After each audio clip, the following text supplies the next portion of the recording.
준비한 꿈인가라는 제목으로 하나님의 말씀 전하도록 하겠습니다. 하나님은 세상을 창조하기 전에 우리를 선택하셨습니다. 하나님의 선택을 받은 자는 구원을 받습니다. 하나님의 선택을 받은 자는 성령을 주셔서 그 성령으로 말미암아 예수 그리스도를 믿고 구주로 영접하게 하십니다. 하나님께서 선택하신 자들에게는 놀라운 특권들이 있습니다. 예수 그리스도를 믿고 죄사함을 받고 또 예수 그리스도를 믿음으로 심판에 이르지 아니하며 예수 그리스도를 믿음으로 말미암아 영생을 얻고 천국에서 영원토록 왕노릇을 하는 특권을 얻게 됩니다. 반면 하나님의 선택을 받지 않은 사람들은 어떻게 될까요? 창세기 36장에는 야곱의 장자 에서의 후손들의 족보가 기록되어 있습니다. 그는 하나님께 선택받지 못한 사람이었습니다. 하나님께서는 쌍둥이 에서와 야곱이 태어날 때에 오히려 큰 자가 어린 자를 섬기리라 라고 말씀하시면서 작은 자, 곧 야곱을 선택하셨습니다. 그렇기 때문에 장자임에도 불구하고 에서는 장자의 축복을 받지 못하고 둘째 야곱이 장자의 축복을 가져가게 됩니다. 이는 하나님께서 야곱을 선택하셨기 때문입니다. 하지만 창세기 36장에 기록되어 있는 에서의 족보를 보면 그 자손들이 번성하여서 큰 민족을 이룬 것을 볼 수 있습니다. 이는 하나님이 선택하지 않은 사람이라고 해서 세상에서 가난하여지거나 망하게 되는 것이 아님을 알 수 있습니다. 에서가 하나님의 선택을 받지 못했다고 해서 장자의 축복을 받지 못했다고 해서 그의 가문이 몰락한 것은 아니었습니다. 중요한 것은 하나님의 선택은 이 땅에서 잘 먹고 잘 사느냐, 성공하느냐, 실패하느냐의 문제가 아니라 하나님의 언약을 이어받느냐 아니냐의 문제라는 것입니다. 물론 하나님께서 선택하신 자들에게는 이 땅에서 잘 되는 복을 주십니다. 그렇다고 해서 선택받지 못한 자가 그렇다면 이 세상에서 잘 못 되는 거냐? 그것도 아니라는 것입니다. 그러므로 하나님의 선택은 이 땅에서 잘 되고 못 되고로 판단할 것이 아니라는 것입니다. 하나님의 선택은 하나님의 뜻을 이루는 자가 되느냐, 하나님의 구원을 받는 자가 되느냐의 문제이지 이 땅에서 잘 사느냐 못 사느냐의 문제로만 판단할 문제는 아니라는 것입니다. 그러므로 하나님의 선택받은 사람들이 못 산다고 해서 하나님의 선택이 없는 것인가? 하나님의 선택을 받지 않은 사람들이 잘 되는 것으로 인하여 하나님의 선택을 받지 못한 사람들이 왜 저렇게 잘 살까? 우리가 의문을 가질 필요가 없다라는 것입니다. 왜냐하면 하나님의 선택은 이 땅에서 잘 되느냐 못 되느냐의 기준이 아니기 때문입니다. 하나님의 선택을 받으면 이 땅에서 꼭 성공하는 것도 아닙니다. 중요한 것은 하나님의 선택에는 하나님의 언약이 포함되어 있다는 사실입니다. 그래서 하나님의 선택을 받은 자는 하나님의 약속을 받는 자입니다. 우리가 선택받음으로 인해 하나님의 구원의 약속, 영생의 약속, 하나님의 자녀가 되어 천국에서 영원토록 왕노릇하는 약속을 받은 것입니다. 그래서 이 땅에서 잘 되지 못해도, 이 땅에서 때로 실패해도, 심지어 이 땅에서 망한다 할지라도 하나님의 선택을 받은 자에게는 구원과 영생과 부활과 천국에 대한 약속이 있기 때문에 이 땅에서 소망을 가지고 살 수 있는 것입니다. 반면 하나님의 선택을 받지 못한 자들은 이 땅에서 아무리 잘 되고 성공하고 출세한다 할지라도 그들에게는 하나님의 구원과 영생과 천국에 대한 약속이 없는 것입니다. 그래서 이 땅에서 잘 먹고 잘 산다 할지라도 소위 성공한다 할지라도 그것이 전부인 것입니다. 그러나 안타까운 것은 하나님의 선택을 받지 못했다는 사실에도 불구하고 영생이 없고 부활이 없고 구원이 없고 천국이 없음에도 불구하고 이 땅에서 잘 먹고 잘 살고 출세하고 성공하면 아무 문제가 없는 것처럼 생각한다는 것입니다. 미꾸라지로 만드는 요리 중에 미꾸라지 두부라는 음식이 있습니다. 요리 방법도 아주 간단합니다. 냄비에 물을 넣고 일단 조금 미지근하게 끓입니다. 그런 다음에 차가운 두부 한 물을 그 냄비 가운데다 넣습니다. 그리고 살아있는 미꾸라지를 그 냄비에 넣습니다. 그러면 물은 뜨거워지고 두부는 차갑기 때문에 미꾸라지들이 이 차가운 두부 속으로 파고 들어간다는 것입니다. 그러나 계속해서 열을 가하면 어떻게 됩니까? 두부도 뜨거워져서 그 안에 들어가 있는 미꾸라지들이 두부 속에서 다 죽게 되는 것입니다. 이것에 양념을 해서 먹거나 아니면은 이것을 그냥 먹는 것, 이것이 바로 미꾸라지 두부입니다. 그래서 서양 사람들은 이 미꾸라지 두부를 이렇게 부른답니다. 두부지옥, 미꾸라지 지옥이라고 부른답니다. 세상의 성공과 출세도 뜨거운 냄비 속에 있는 차가운 두부와 같습니다.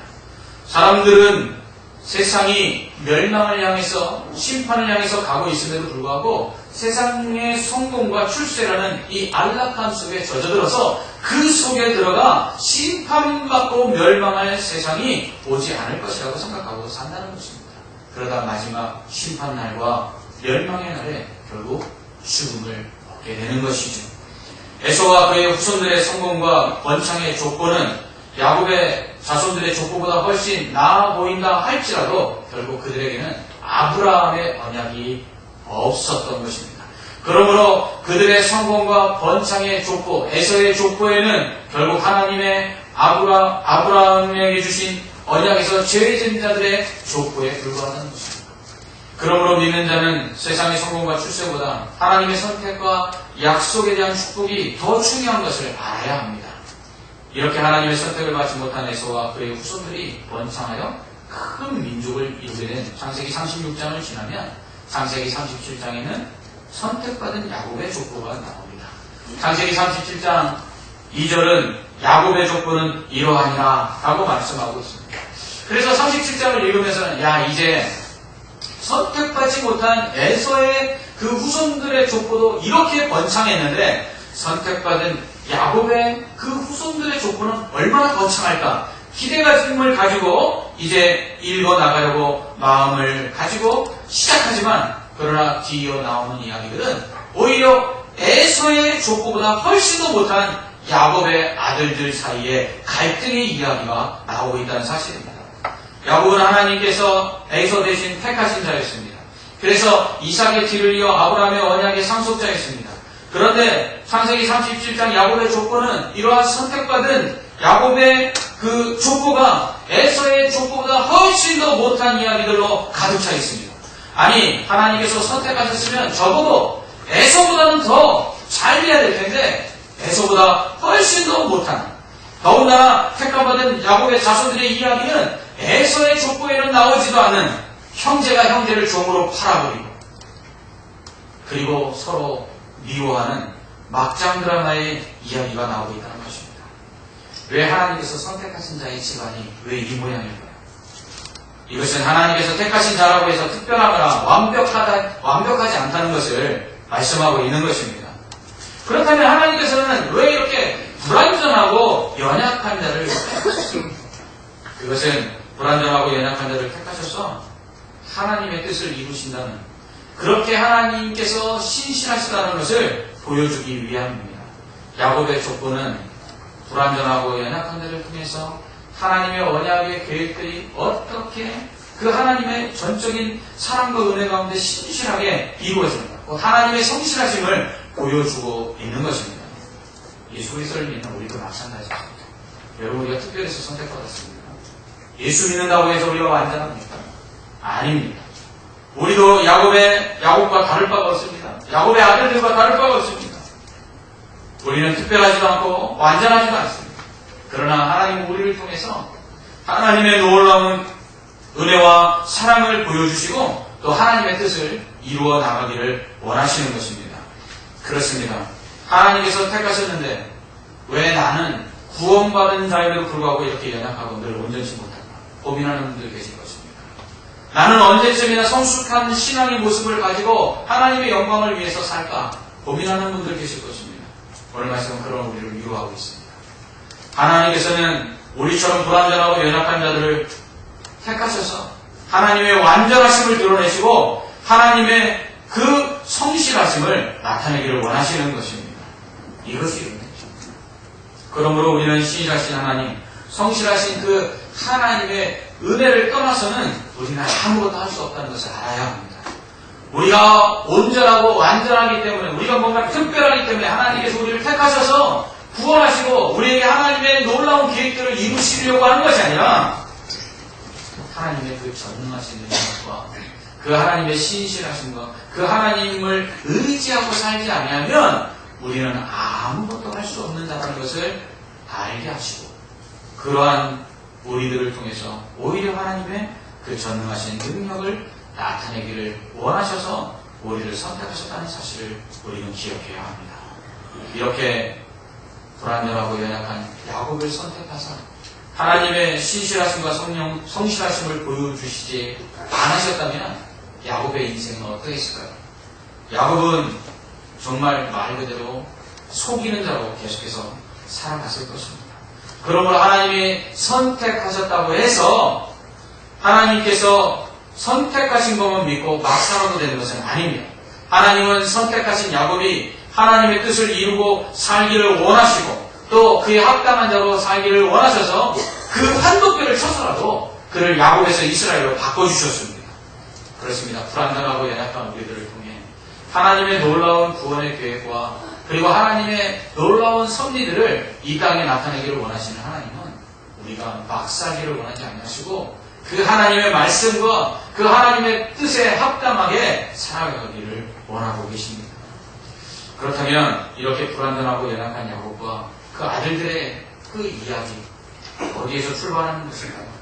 그것은 바로 야곱의 편에서 시작되고 있습니다. 야곱에게는 12명의 아들이 있었는데 그 중에 11번째 아들인 요셉을 야곱은 각별히 사랑했습니다. 왜냐하면 야곱의 아내가 4명이 있었는데 그 중에 가장 사랑했던 라헬이 낳은 아들이었기 때문입니다.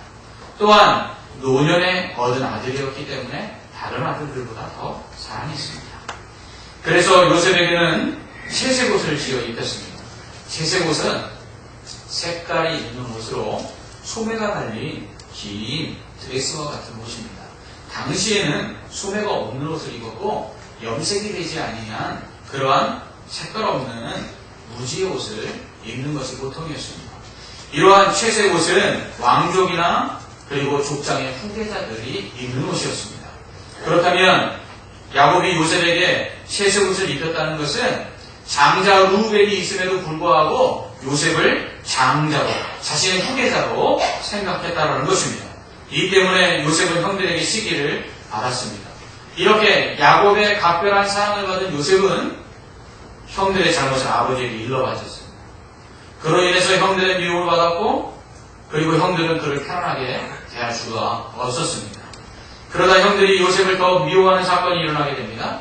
그것은 요셉이 꿈을 꾸고 그 꿈을 형들에게 이야기했기 때문에 일어납니다. 요셉은 2번에 걸쳐서 꿈을 꾸게 되죠. 첫 번째 꿈은 밭에서 요셉이 형들과 곡식단을 묶고 있는데 자신의 곡식단에 형들의 곡식단이 절을 하였다는 것입니다. 그러자 형들은 내가 참으로 우리의 왕이 되겠느냐, 참으로 우리를 다스리겠느냐 하며 요셉을 더욱 미워하게 됩니다. 2번째 꿈은 무엇입니까?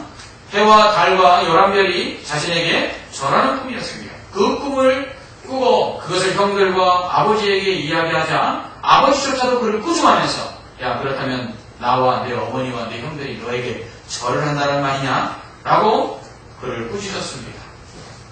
이때 요셉의 나이가 17살이었습니다. 여러분 17살이면 철이 들만하지 않습니까?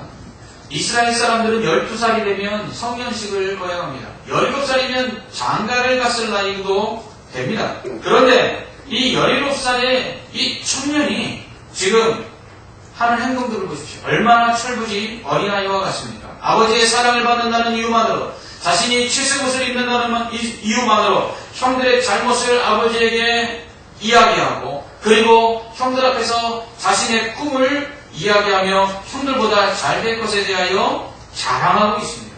왜 그렇습니까? 아버지의 지나친 편애 때문에 그랬습니다. 야곱의 입장에서는 요셉에 대한 사랑이지만 그러나 지나친 야곱의 요셉에 대한 편애가 요셉으로 하여금 결국 형제간의 질서와 신의를 깨뜨리는 행동을 하게 만든 것입니다. 죽기 전에 대를 이어 손자를 보고 싶었던 할아버지가 있었습니다. 그 할아버지가 손자를 그렇게 보고 싶었는데 드디어 기다리던 손자가 태어났습니다. 너무너무 사랑해서 얼마나 애지중지 키웠는지 이 손자가 할아버지 상투를 잡고 놀기에 이르렀습니다. 어느 날 할머니가 영감 너무 귀여워하면 아이 버릇 망칠 수도 있어요 라는 말에 할아버지는 안 되겠다 싶어서 이제 손주의 버릇을 고치려고 마음을 잡았습니다. 그날도 손주와 함께 할아버지가 놀고 있는데 아니나 다를까 이 손주 녀석이 할아버지의 상투를 붙잡았습니다. 그러자 이제 할아버지가 이놈! 할아버지 상투를 잡는 거 아니야! 하고 호통을 쳤습니다. 그러자 이 어린 손주가 뒷집을 딱 치더니 이렇게 이야기하는 것입니다. 이놈 봐라! 어제하고 다르네?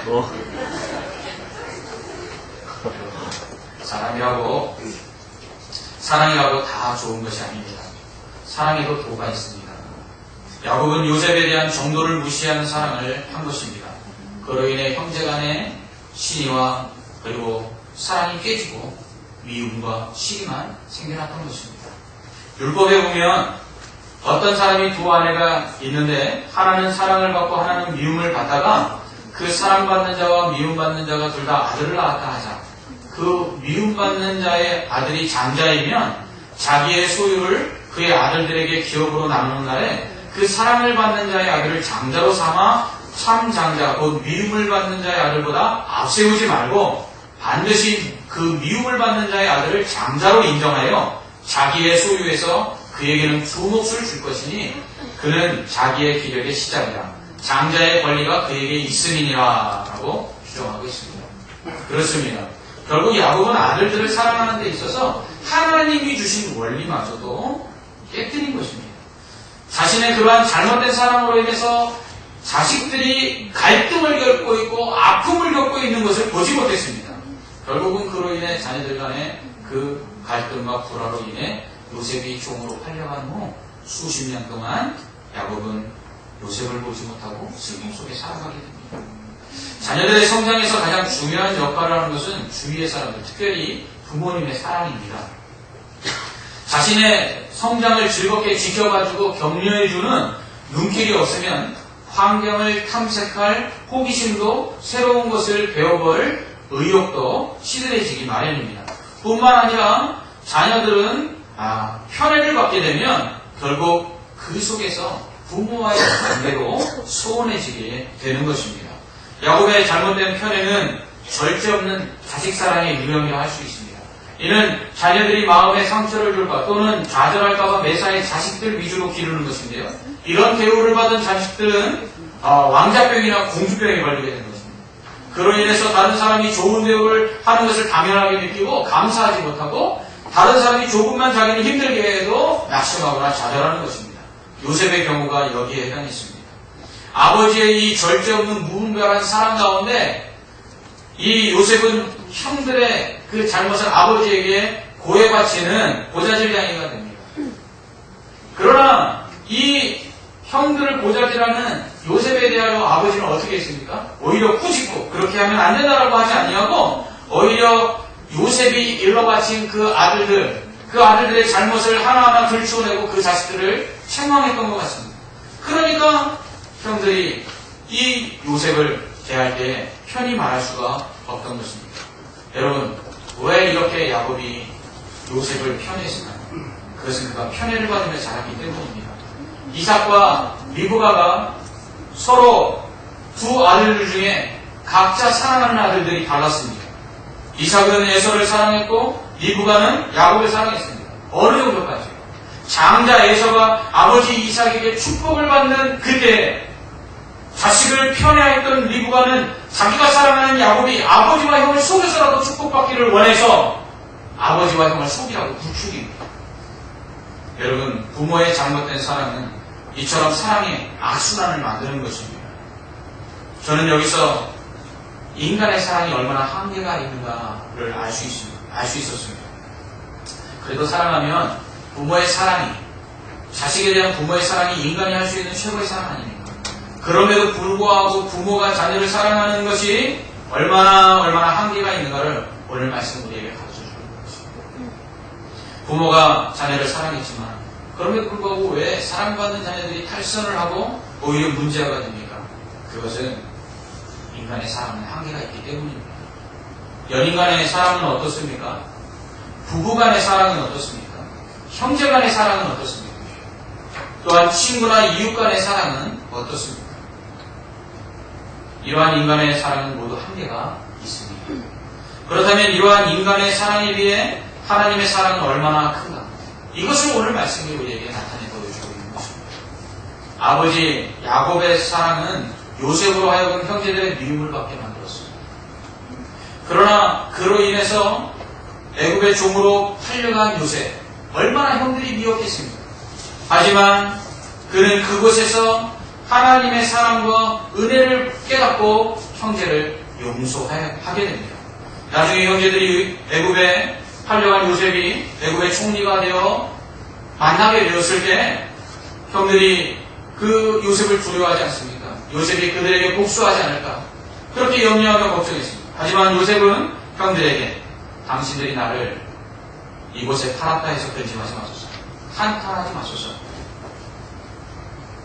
하나님이 생명을 구원하시려고 나를 당신들보다 먼저 보내셨나이다 라고 말합니다. 그가 애굽에서 당한 고난 가운데 보여주신 하나님의 사랑은 그로 하여금 형제들에 대한 미움과 복수심을 용서와 사랑으로 바꿔놓은 것입니다. 그러므로 우리는 하나님의 사랑을 받아야 합니다. 그래야 우리가 받은 사랑의 상처들이 치유될 수 있습니다. 하나님의 사랑을 받을 때에 미움과 갈등으로 인한 상처들이 치유될 수 있습니다. 하나님의 사랑으로 우리는 부모들로부터 버림받은 상처와 아픔마저도 치유될 수 있습니다. 하나님의 사랑은 깨어진 관계들 속에서 발생하는 갈등들을 해소해 줍니다. 하나님의 사랑은 편애와 거절감, 그리고 외로움과 무시와 같은 잘못된 사랑으로 인한 상처를 어루만져 주시고 고쳐주십니다. 하나님의 사랑을 경험하면 우리는 오히려 우리에게 상처 준 사람들을 용서하고 그들을 위로하며 그들을 치유할 수 있기까지 되는 것입니다. 상당히 많은 사람들이 가정 안에서 부모와 형제로 인해 사랑보다 아픔을 경험하는 경우가 굉장히 많습니다. 고든게일 맥도날드는 이렇게 말했습니다. 과거에 받은 상처 때문에 부모를 용서하지 못하는 사람들과 지나간 문제를 가지고 몇 년이고 상대를 용납하지 않은 부부들에게서 우리는 그들이 안고 살아가는 고통을 보고 난다. 해결되지 않는 관계의 무거운 짐에 눌려 신뢰와 믿음은 깎여가고 자유와 기쁨은 사라진다. 그러나 용서가 있는 곳에는 자유가 뒤따른다. 우리는 인간이 하나님께 가장 가까워지는 때 바로 자비를 주고받는 과정에 있을 때라고 자신 있게 말할 수 있다. 그렇습니다. 세상의 사랑은 불완전합니다. 그 사랑으로 우리를 완전히 만족시킬 만한 것, 그 사랑은 없습니다. 부모의 사랑은 때로는 우리에게 상처를 줍니다. 형제의 사랑은 때로는 우리에게 아픔을 줍니다. 하물며 가족들이 우리에게 사랑으로 인해 상처를 주겠는데 세상의 사랑은 어떠하겠습니까? 그러한 가운데 하나님의 사랑을 경험할 때 우리는 그 아픔과 상처들을 치유받고 용서하고 화해할 수 있는 사람이 되는 것입니다. 네덜란드의 코리텐범 여사는 2차 세계대전 중 쫓기는 유대인들을 숨겨주었다는 이유만으로 온 가족이 수용소에서 학살을 당했고 또 혹독한 고문 끝에 괴로움을 당했습니다. 그녀는 부자 일생으로 살아남아서 전쟁 후 전도자가 되어 온 세계를 다니며 용서의 복음을 전했습니다. 그녀가 용서의 메시지를 전하는 것마다 놀라운 변화가 일어났습니다. 사람들이 감동을 받고 울며 회개하고 그리고 용서하지 못하던 사람들을 용서했습니다. 한 번 독일에서 그를 청하여 특별 집회를 가졌습니다. 수많은 사람들이 코리텐범 여사의 강의를 듣기 위해서 몰려왔습니다. 어느 날 저녁 집회를 마치고 돌아가는 사람들과 악수를 하는데 자기 손을 잡고 있는 노신사를 바라보는 순간 코리텐범 여사의 피가 거꾸로 솟았습니다. 바로 자기 가족을 수용소에서 고문하여 죽이고 꽃다운 처녀였던 자신의 옷을 벗기고 때리고 고문하였던 그 나치 전범이 바로 자신 앞에 서서 악수를 청하고 있었던 것입니다. 그 순간 그녀는 하나님, 온 세상 사람들은 다 용서해도 저는 이 사람만은 용서할 수 없습니다 하고 속으로 부르짖었습니다. 그때 주님의 음성이 들려왔습니다. 나는 그 사람까지도 구하기 위해서 십자가에서 죽었단다. 그녀는 그 예수님의 그 사랑의 음성을 듣고 눈물을 흘리기 시작했습니다. 그리고 자기 가족을 죽이고 그리고 자기를 고문했던 그 나치 전범에게 손을 내밀어 악수하며 이렇게 이야기했습니다. 나는 당신이 누구인지 압니다. 나는 당신이 나와 나의 가족들에게 행한 그 악한 일들을 기억하고 있습니다. 그러나 주님은 나에게 당신을 용서하라고 말씀하십니다. 그래서 나는 예수님의 사랑으로 당신을 용서합니다 하고 그 노신사를 안아주었습니다. 그 노신사는 그 순간 그 자리에 푸석 주저앉았습니다. 그리고서는 눈물을 흘리며 콜텐 문 여사의 팔을 붙잡고 자신의 죄를 용서해달라고 빌었습니다. 이렇듯 하나님의 사랑은 우리로 용서하지 못할 사람을 용서하는 힘이 있습니다. 하나님의 사랑은 관계 속에서 상처받은 상처와 고통을 싸매어주고 치유해 주십니다. 또한 형제에게 받은 미움과 상처에도 불구하고 그 형제들을 용서한 요셉을 통해 하나님은 그의 가족들을 기근으로부터 구원하려는 그 계획을 성취하십니다. 이처럼 용서와 사랑은 하나님의 뜻을 이루는 것입니다. 이렇게 요셉과 그의 가족들을 기근으로부터 구원하실 계획을 가지셨던 하나님은 그것을 요셉에게 미리 꿈으로 보여주십니다. 요셉이 꾼 두 번의 꿈은 모두 하나님께서 그를 그들의 형들보다 높이심으로 말미암아 그의 가족들을 구원하실 것을 미리 보여주신 것입니다. 그러니 요셉의 꿈을 비전이라는 말로 바꿔 이야기합니다. 그래서 비전을 품으면 하나님께서 반드시 이루어 주신다는 말을 합니다. 그런데 저는 사실 이 요셉의 꿈 이야기를 하면서 비전이라는 말을 쓰는 것 별로 좋아하지 않습니다. 왜냐하면 사람들이 교묘하게 자신들의 뜻과 계획, 자신들의 꿈을 하나님의 꿈인 것처럼, 하나님의 계획인 것처럼, 하나님의 뜻인 것처럼 비전이라는 말에 포함시켜서 그것들을 이루어달라고 하나님께 구하는 모습들을 종종 보기 때문에 그렇습니다. 사실 요셉이 꾼 꿈은 요셉의 꿈이 아니었습니다. 그것은 하나님의 계획이었습니다. 하나님은 요셉을 그의 형제들보다 높임으로 그의 가족들을 구원하시려고 계획하셨습니다. 그러나 요셉은 그것을 알지 못했습니다.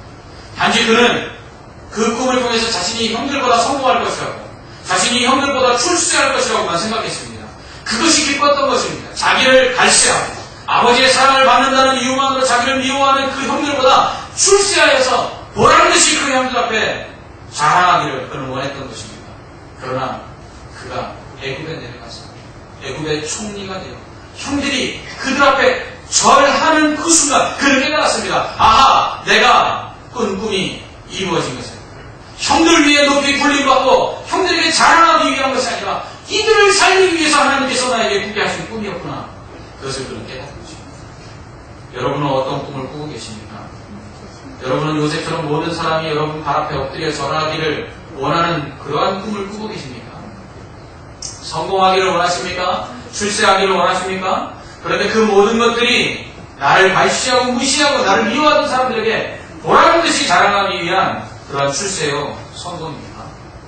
우리는 한번 다시 한번 우리 자신의 꿈과 그리고 우리 자신의 목표들을 점검해 볼 필요가 있습니다.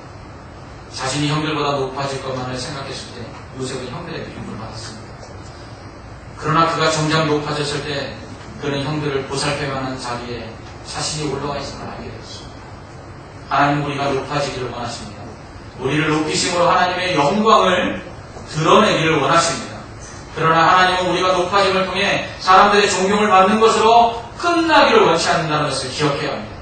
하나님은 우리가 높아진 자리에서 겸손하기를 원하십니다. 높아진 자리에서 우리가 해야 할 일은 섬김을 받는 것이 아니라 오히려 섬기는 일입니다.